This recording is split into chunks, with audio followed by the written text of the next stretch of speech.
Hey everyone, it's Jack Fuki again, back with another episode of my 1/500 scale airliner reviews.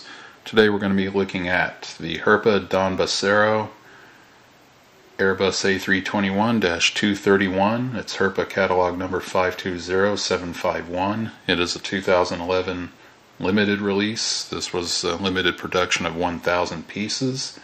Comes in the 2011 orange colors and is a new generation 5 model. The registration is UR-DAF, and well, from the information I've got, it doesn't say what engines, but I guess I can always go look that up. But anyway, there's the box. There is the side there.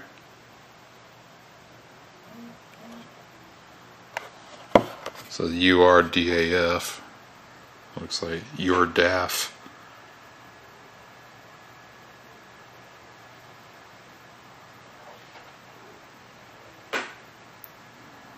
Yep, there's the box.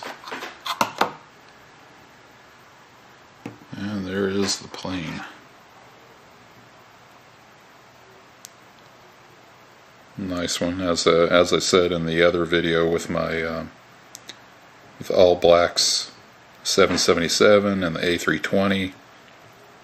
And Herpa's done some pretty cool planes this year.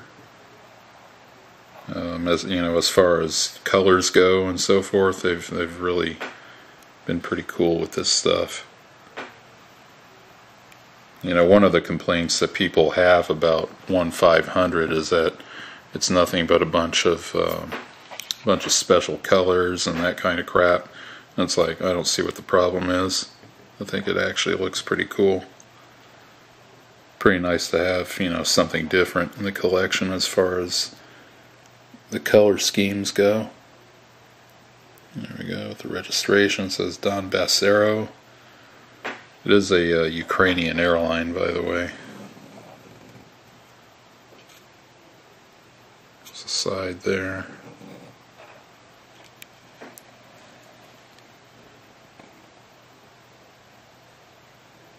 And I'm also trying to do more Airbus videos. I really haven't done very many of them. So if you notice, I'm starting to crank out more of these videos with Airbus as the topic or subject. It's just because I keep doing too many Boeing videos. So all the cargo doors, the engines. Good work on the engines. Landing gears are actually cool. I mean, I'm actually kind of impressed. Usually Herpa just sticks a couple pieces of plastic in there and that's it. You know, they're not detailed like that normally. But there you go. It's the Donbassaero A321. And you should still be able to get it through most retailers online. I see them on eBay all the time. I know that a few online retailers have been selling them, but that's it for right now. I guess I'll see you in the next video. Don't forget to comment, rate, and subscribe, and that'll be all. You guys have a good one. Later.